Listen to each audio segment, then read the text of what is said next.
welcome to l'Église Trouvé. Bonjour et bienvenue à l'église Trouvé. My name is Stevie and I'm a pastor here, and this is Renaud. Et voici notre pasteur Steve. Et moi c'est Renaud. And today we're going to be going through the book of Acts. Et aujourd'hui, on va continuer la lecture dans le livre des Actes.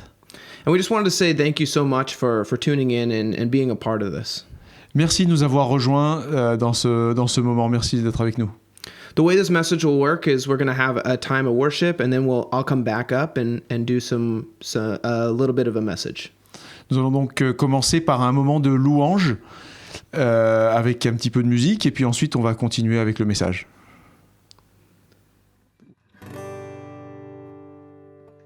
Tu es bon, quand tu tombes ne l'est pas, par amour, tu restaures les cœurs brisés, ta lumière m'éclaire même dans les ténèbres. J'espère en toi, oui en toi, tu m'as ôté du péché.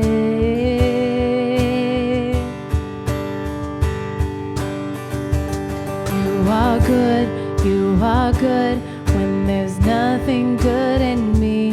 You are love on display for all to see. You are light when the darkness closes in. You are hope, you have covered all my sin.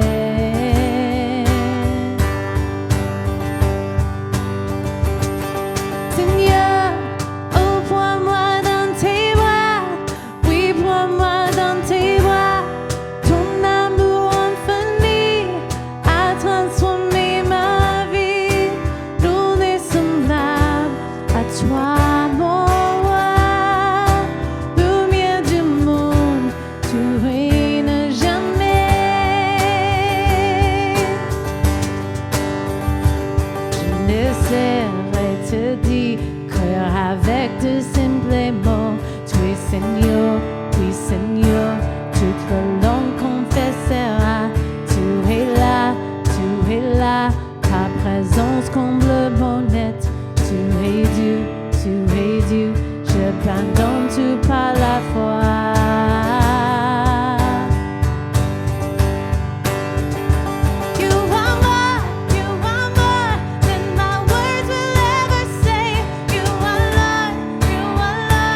Que le roi de mon cœur soit le montagne où je cours, la fontaine où je bois, oh, il est mon chant. Que le roi de mon cœur soit l'ombre où je me cache, la raison pour ma vie, oh, il est mon chant. Tu es bon, bon, oh, oh, oh.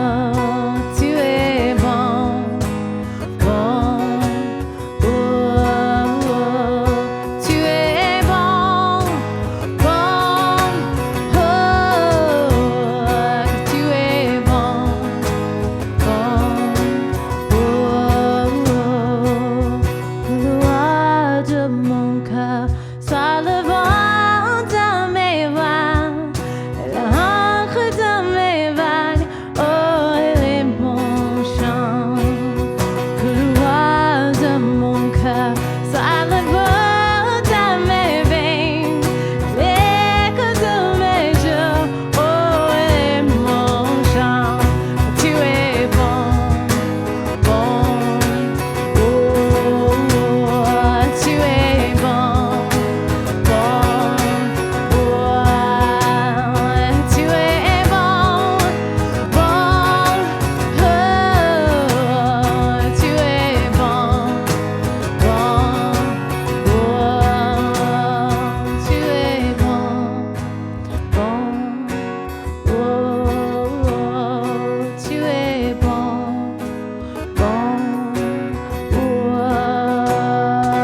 tu es bon, bon, oh, tu es bon, bon, oh. Tu ne m'abandonneras jamais. Tu ne m'abandonneras jamais. Tu ne m'abandonneras jamais. Tu ne m'abandonneras jamais. Que tu es bon, bon, oh, tu es bon, bon, oh, tu es bon, bon, oh, tu es bon, bon, oh, tu es bon, bon, oh, tu es bon, bon, oh.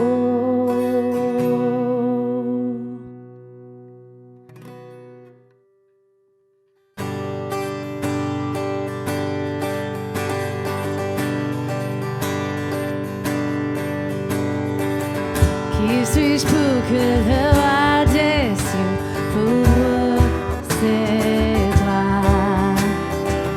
Perdu mais trouvé par sa grâce, son amour pour moi, son amour pour moi.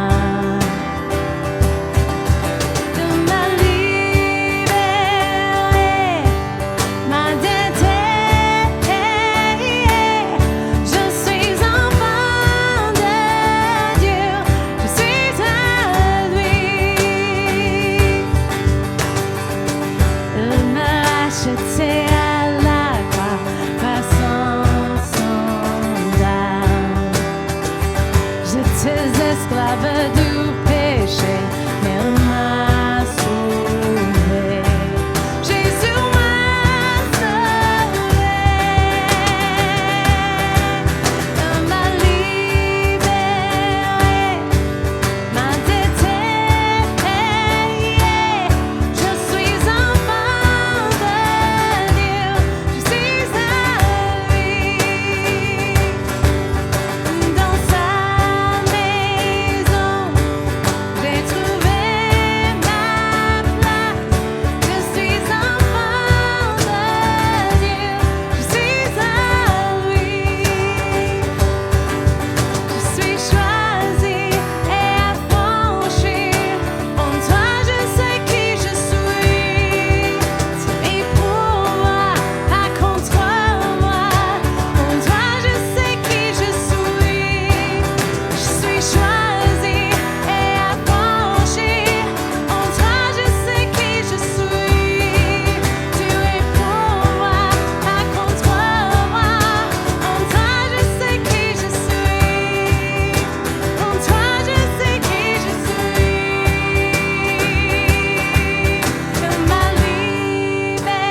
All right, welcome back, everybody.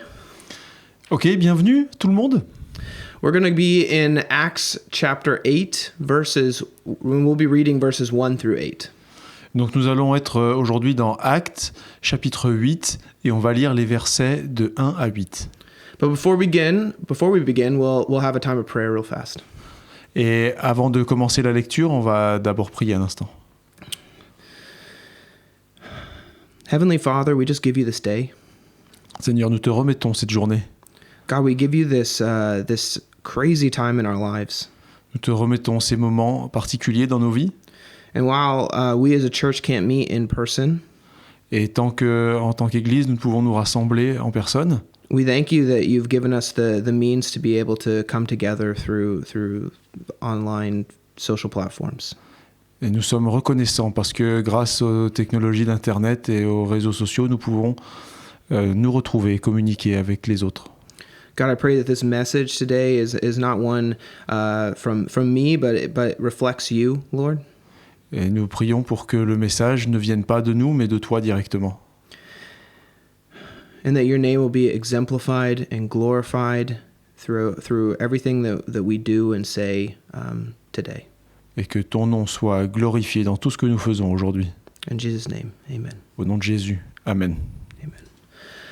Okay, so we'll go ahead and read the whole passage of Acts 8, 1 through 8. Et donc nous allons commencer par la lecture, le Actes chapitre 8, versets 1 à 8. Saul approuvait l'exécution d'Étienne. Ce jour-là, une grande persécution éclata contre l'église de Jérusalem, et tous, à l'exception des apôtres, se dispersèrent dans les diverses régions de Judée et de Samarie. Des hommes pieux enterrèrent Étienne et le pleurèrent beaucoup. Quant à Saul, il cherchait à détruire l'église. Il pénétrait dans les maisons, en arrachait hommes et femmes et les faisait jeter en prison. Ceux qui avaient été dispersés allaient de lieu en lieu et annonçaient la bonne nouvelle de la parole. Philippe descendit dans la ville de Samarie et y prêcha le Christ.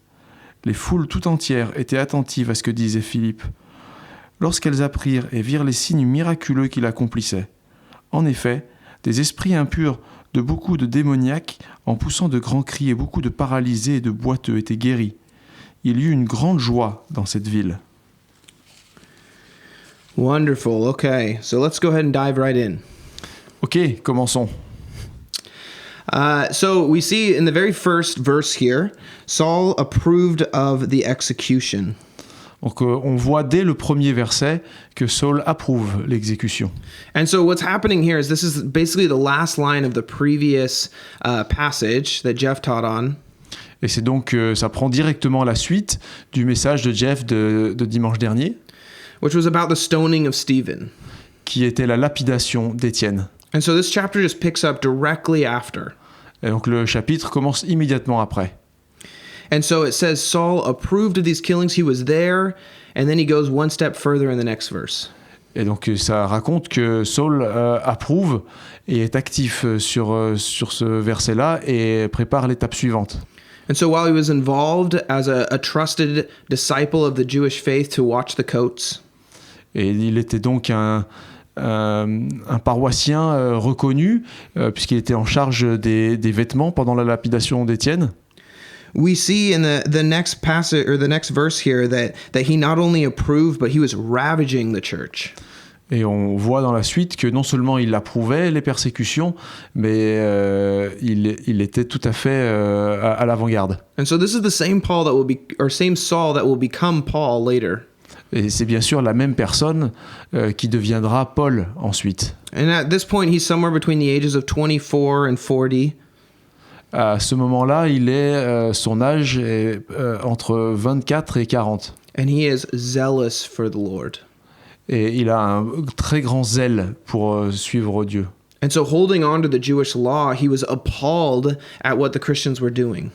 Et en tant que disciple dans la foi juive, il était choqué par le comportement des disciples. And he looked at them not so much as misguided free thinkers, but as deliberate imposters of the truth. Et il ne les considère pas comme des gens qui sont un petit peu en marge et qui se trompent, mais comme une véritable menace pour ce qu'ils considèrent être la vérité. And so here we have basically the first persecution that the church really faces.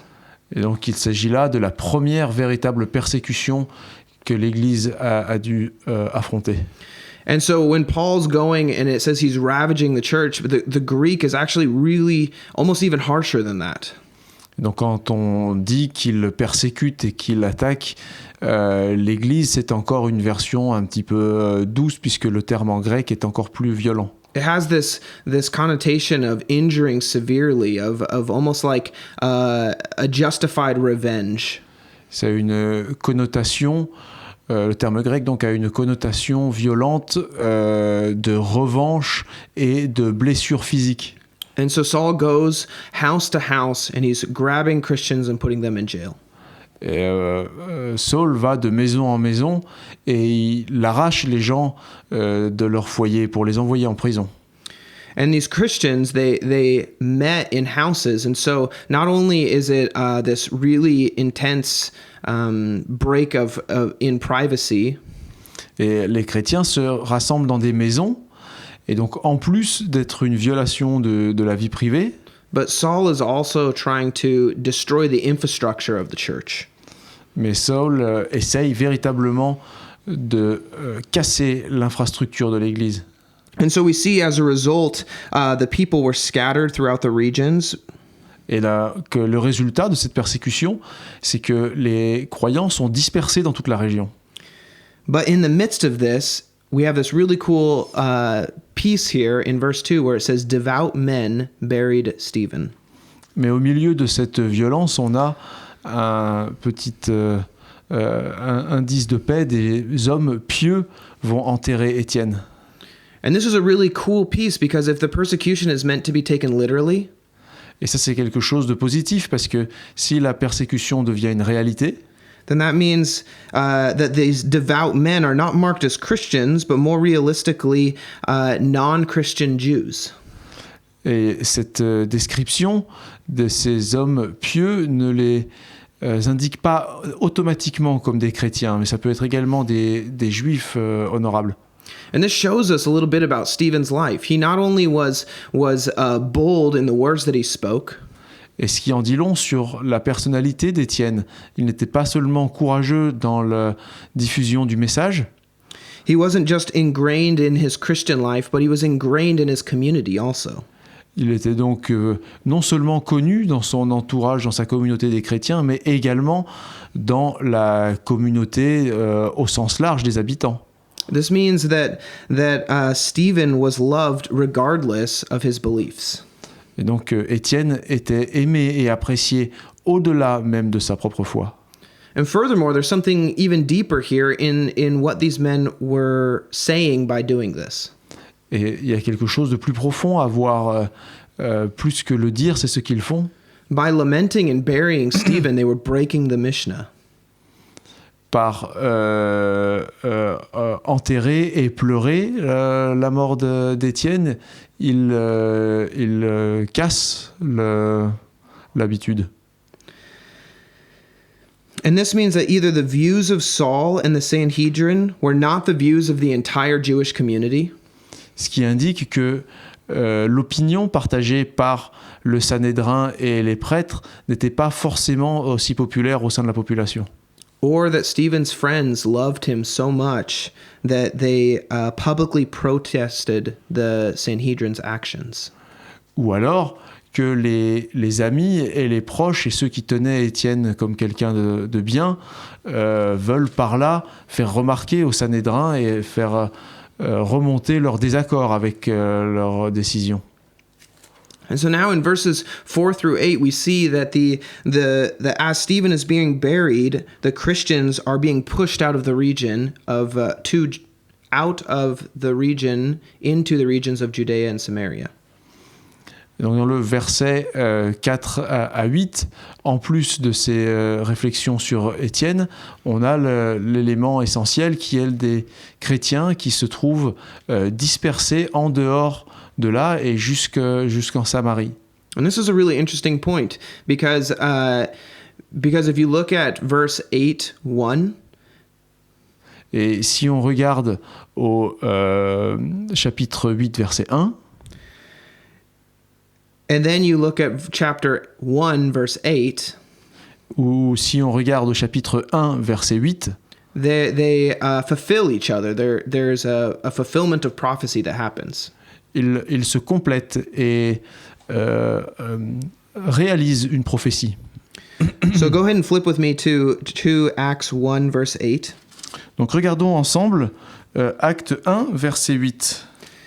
And this is as Jesus is ascending to heaven, he says, "But you will receive power when the Holy Spirit has come upon you, and you will be my witnesses in Jerusalem and in Judea and Samaria and to the ends of the earth."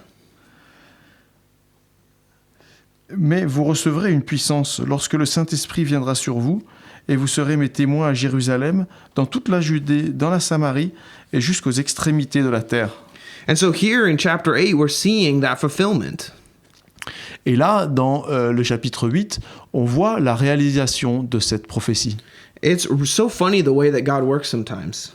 Et c'est tout à fait étonnant de la façon dont Dieu agit parfois. And by funny, I mean, honestly, sometimes really difficult the way God works sometimes. Et parfois aussi difficile à comprendre.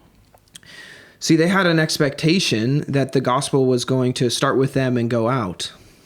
Ils avaient cette idée que la parole allait commencer avec eux et puis s'étendre. But the disciples didn't know how that was going to happen.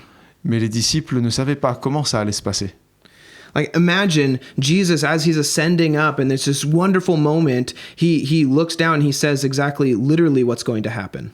Et alors que Jésus est en train de s'élever, de quitter la terre, il décrit les choses exactement telles qu'elles vont se passer. Imagine if he said, "You will be my witnesses in Judea and Samaria and the ends of the earth, because one of you will die." C'est pas comme si il avait dit vous allez diffuser ma parole en Judée, en Samarie, jusqu'au bout de la terre, parce que l'un d'entre vous va mourir.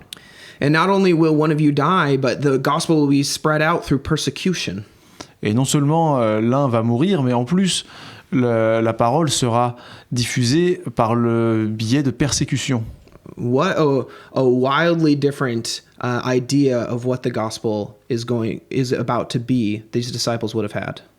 Et ça aurait été un message difficile à comprendre pour les disciples à ce moment-là, que ce soit aussi différent que ça.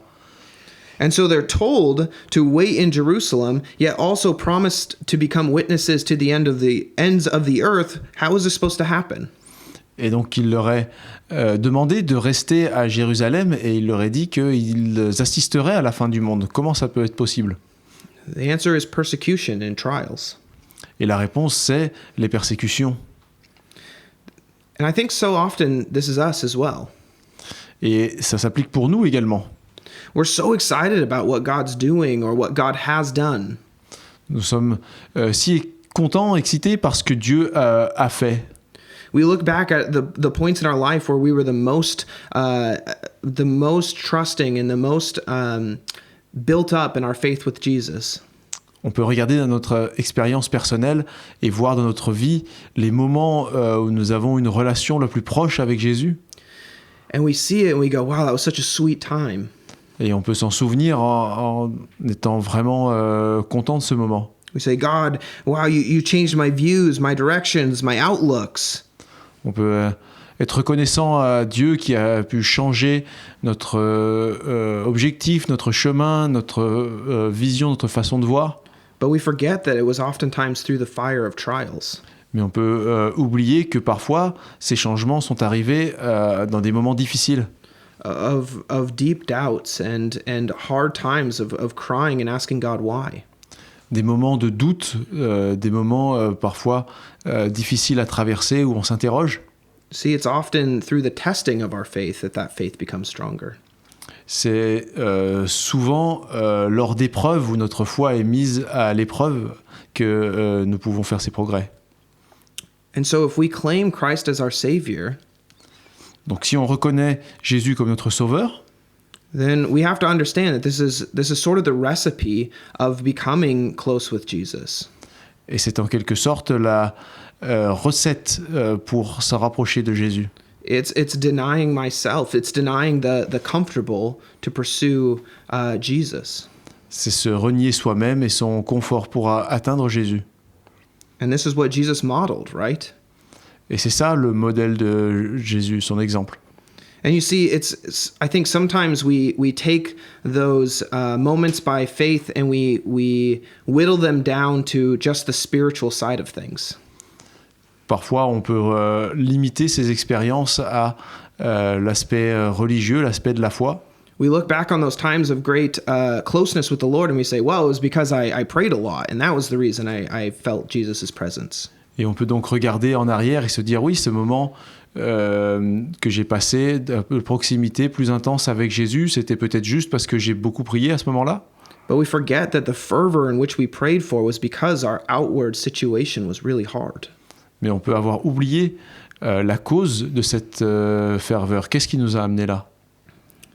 And so I think we have to be careful not to split away the spiritual from the material. Et donc il est nécessaire de ne pas séparer par trop le spirituel du matériel. And if this seems a little from left field, I'm bringing it right back. Let's look at Philip right here, and we see a great example of this. On peut regarder un très bon exemple de cela dans la personne de Philippe. And so we see here in verses 4 through 8 that Philip heads to the city of Samaria. Et donc on voit dans les versets 4 à 8 que Philippe se rend en Samarie. This is the same area that Jesus visited in John 4, where he had met the Samaritan woman at the well. C'est donc la même région que Jésus avait déjà visitée et où on a particulièrement l'épisode de Jésus au puits qui rencontre une femme au puits. And he tells her of her sins, but he also reveals to her that he is the Messiah. Et donc, dans cette rencontre, il parle des péchés de cette femme, mais c'est aussi le moment où Jésus lui révèle qu'il est le Messie. And he gives her the hope of salvation. Et qui lui apporte donc l'espoir du salut. Now, Samaria is a particularly important place because it was one of the most difficult places for Jews to be in interaction with Samaritans. Donc la Samarie est un lieu qui a une importance particulière puisque les Juifs ne pouvaient pas se rendre aussi facilement en Samarie. There was a lot of prejudice that the Jews held towards Samaritans. Les Juifs n'avaient pas une idée particulièrement haute des Samaritains. Where they viewed the Samaritans as unclean, and just interacting with them would then make them unclean. Où les Juifs tenaient les Samaritains pour des gens impurs, et leur seule fréquentation suffisait à rendre quelqu'un impur. And so it's not just coincidence that Luke is documenting this and that God leads Philip to Samaria. Ce n'est donc pas une coïncidence si Luc rapporte cet épisode et le lie à la Samarie. They're saying everyone has access to Jesus. C'est pour dire que tout le monde a accès à Jésus. Luke is showing that Jesus viewed everyone equal in his eyes. Et donc Luc utilise cela pour rappeler que Dieu voit tout le monde de la même façon. God is teaching these disciples that Jesus didn't just die for the Jews that condemned him. C'est pour rappeler que Jésus n'est pas mort seulement pour les Juifs, ceux-là même qui l'ont condamné. He didn't just die for the Romans that actually crucified him. Il n'est pas mort non plus uniquement pour les Romains qui ont crucifié Jésus. He didn't die just for the disciples that left him. Il n'est pas mort seulement pour les disciples qui étaient avec lui. And he died for everyone. He died for the Mesopotamians and the Greeks that weren't even there. Et il est mort pour tout le monde, pour tous les peuples, pour les peuples aussi de Mésopotamie ou grecs, tous ceux même qui n'étaient pas là. And that's why we see the third step of the gospel going out is to the ends of the earth. Et c'est pour ça que c'est la troisième étape jusqu'au bout de la terre. And so Jesus knows everyone intimately, and he dies for them, regardless of where they are on the timeline of history. Donc Jésus est mort pour tout le monde et il connaît tout le monde, quelle que soit leur présence au travers de l'histoire. That means regardless of race or gender.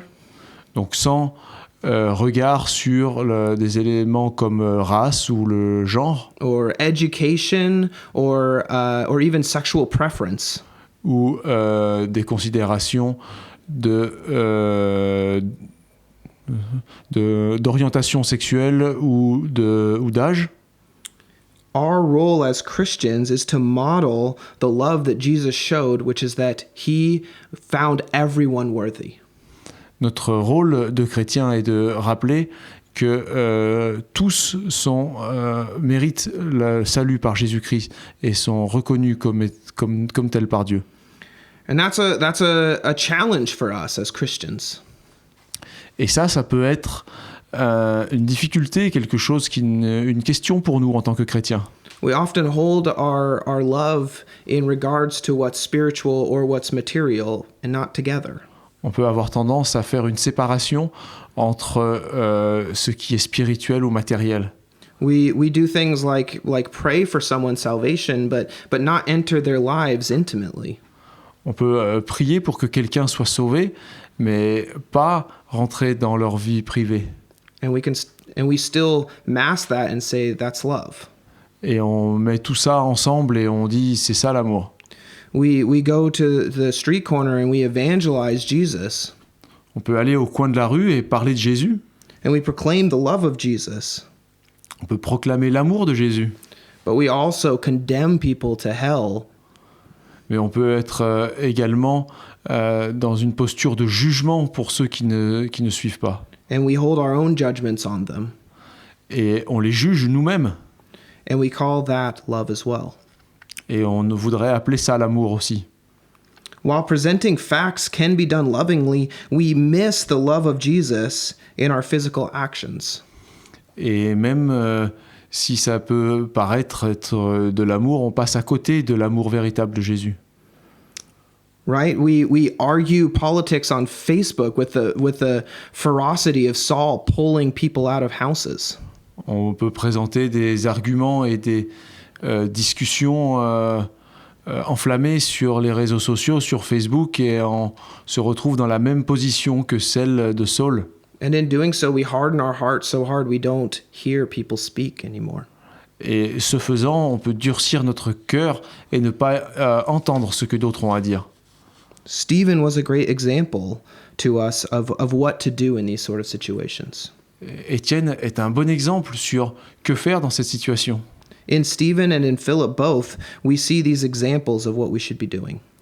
Et que ce soit dans l'exemple d'Étienne ou de Philippe, on voit l'exemple à suivre.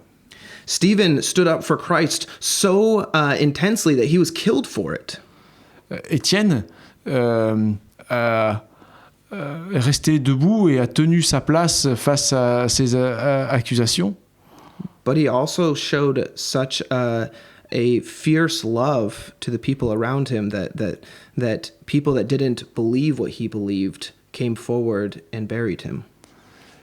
Et il avait tellement d'amour pour son prochain que il l'a montré jusqu'à sa mort, à tel point que même ceux qui n'étaient pas forcément en accord avec lui ont reconnu son comportement et se sont relevés pour aller l'enterrer.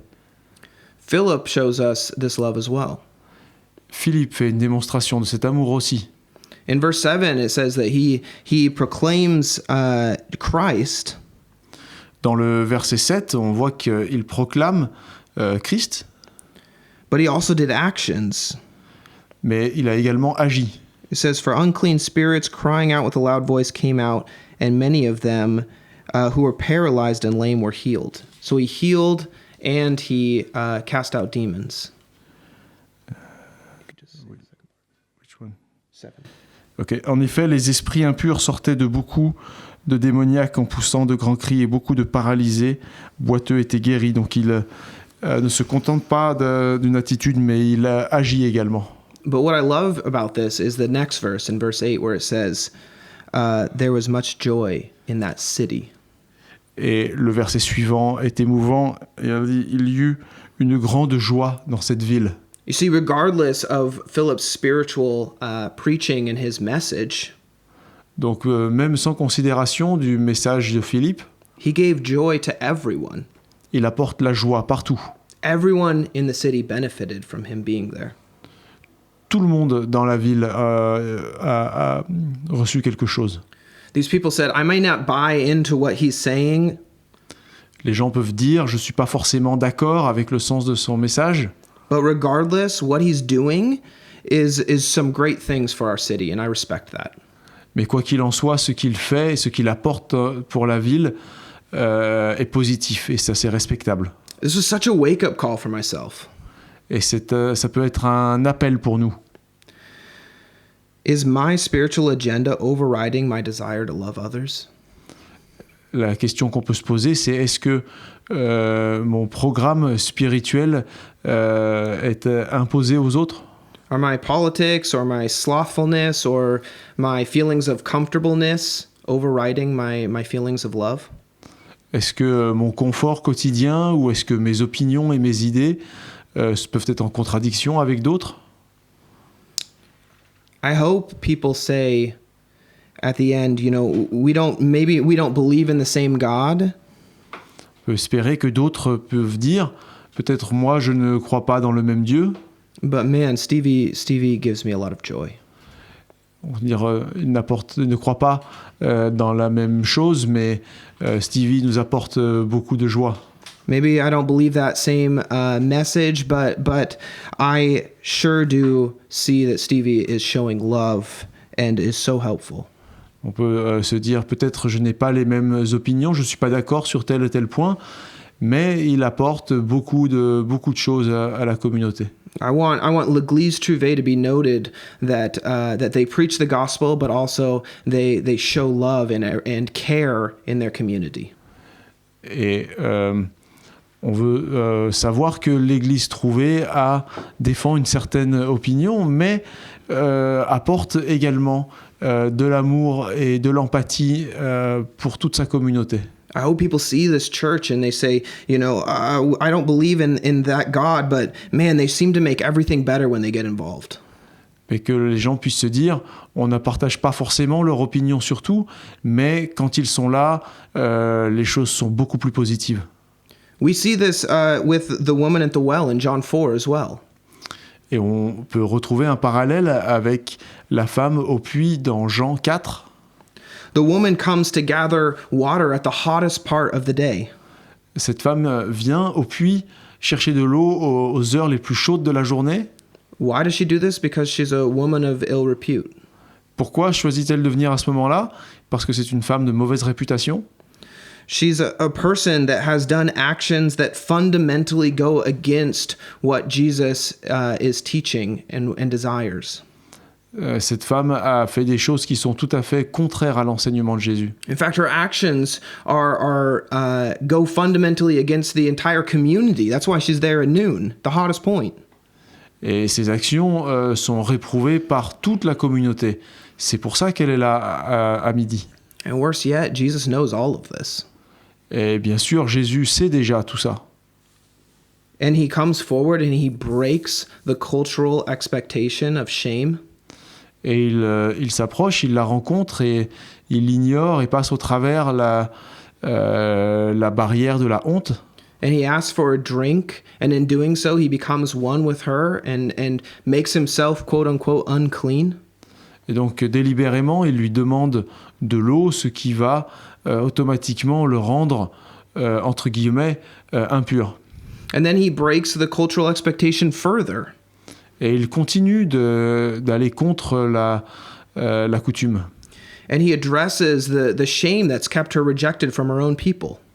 Et il parle directement de la honte qui la sépare du reste de la communauté. He doesn't lie. He says, you've had 5 husbands, and the person you're living with now is not your husband. Et il ne tourne pas autour du pot, il ne ment pas. Il dit, tu as eu 5 maris et la personne avec qui tu vis actuellement n'est pas ton mari. But he does it in love, and as soon as he finishes, he reveals that he's the Messiah. Mais il le fait avec amour, et une fois qu'il l'a fait, il révèle qu'il est le Messie.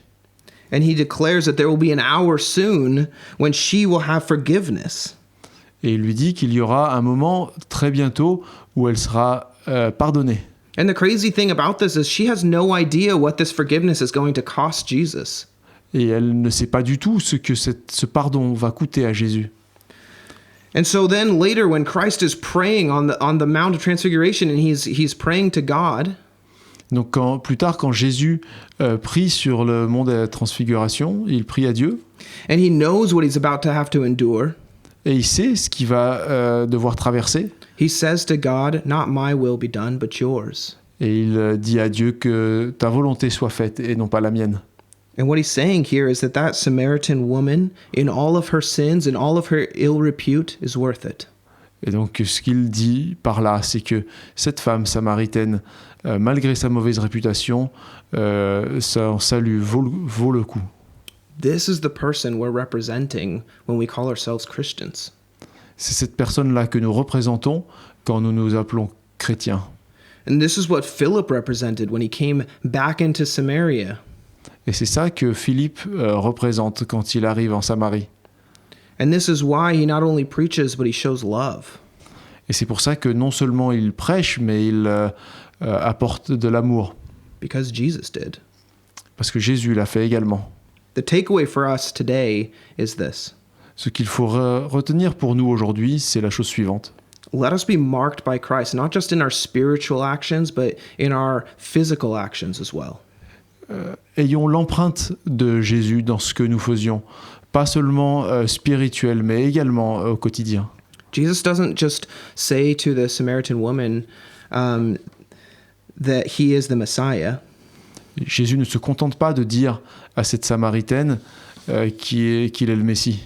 But he goes into the region, spends 2 days there, and he claims this whole region is redeemable. Et il va dans cette région pendant 2 jours, il reste là, et il dit que cette région peut être sauvée. He says this race is worth it. Cette race en vaut la peine. And so he spends time healing and teaching, and then he spends 6 hours on the cross, backing up his words with action. Donc il passe 2 jours à enseigner et à partager avec les gens là, et ensuite passe 6 heures sur la croix. So the question for us becomes, how can we influence our community? Et donc la question pour nous, c'est comment pouvons-nous influer sur la communauté ? How can we fight injustice? How can we be there for the poor and for the widows? Comment pouvons-nous lutter contre l'injustice, être là pour les pauvres, pour les veuves ? How can you in your personal life show Christ's love not just in the spiritual but in the physical things as well? Comment pouvons-nous montrer la présence de Christ dans le monde spirituel, mais dans le monde matériel également ? What needs to change, and what can we fix in our lives to represent Jesus better? Que pouvons-nous changer dans notre vie pour être des témoins et représenter Jésus ? I want to be more like the devout Jews that buried Stephen.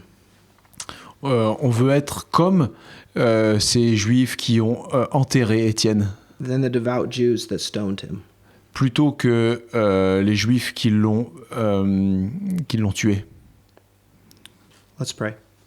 Prions ensemble. Jesus, thank you for today. Seigneur, merci pour ce moment. Thank you, God, that you fight for the underdogs. Merci Seigneur parce que tu te bats pour les faibles. Thank you that we get the opportunity to join in this fight. Merci parce que tu nous donnes la chance, l'opportunité de rentrer dans ce combat. God, I pray you'll fill our hearts with your grace, Seigneur, je prie que tu remplisses nos cœurs de cette grâce, that you'll fill our hearts with your love, que tu remplisses nos cœurs de cet amour, and that we'll leave this message changed, et que nous puissions repartir, changés par ce message, that we'll leave this with a desire to love others, et que cela nous donne le désir d'aimer les autres, that it won't be out of an obligation because you loved us, et que ce ne soit pas conduit par un sentiment d'obligation, but instead it will be because you loved us that we want to do these things, mais plutôt parce que tu nous aimes que nous voulons faire ces choses, because we realize that we are the Samaritans here. parce que nous réalisons que nous sommes les Samaritains ici. We are the people that had only hope. Our only hope was you. Nous sommes le peuple dont le seul espoir, c'est toi. And so because you have sacrificed yourself for us, Et parce que tu t'es sacrifié pour nous, we want to sacrifice our lives in your name's sake as well. nous voulons t'apporter, te sacrifier nos vies pour toi. In Jesus' name, amen. Au nom de Jésus. Amen. Thank you guys so much for listening and being a part of the church here. Merci de nous avoir suivis et de faire partie de cette église. If you have any comments or any thoughts or any further discussion you'd like to add, Si vous avez des commentaires ou des sujets de conversation que vous voulez démarrer, please post below or write Jeff or I. et dans ce cas-là, laissez des commentaires en dessous ou vous pouvez nous contacter directement. We would love to know how we can be more implemented into the community, On voudrait vraiment savoir comment on peut s'impliquer mieux dans cette communauté, how we can continue to love our neighbors wherever they are.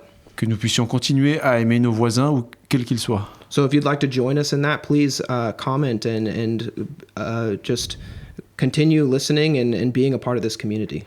Si vous voulez nous rejoindre dans cet effort, n'hésitez pas à laisser des commentaires et continuer de nous suivre sur Internet. We hope you guys have a wonderful week. Passez une très bonne semaine God bless you. et que Dieu vous garde.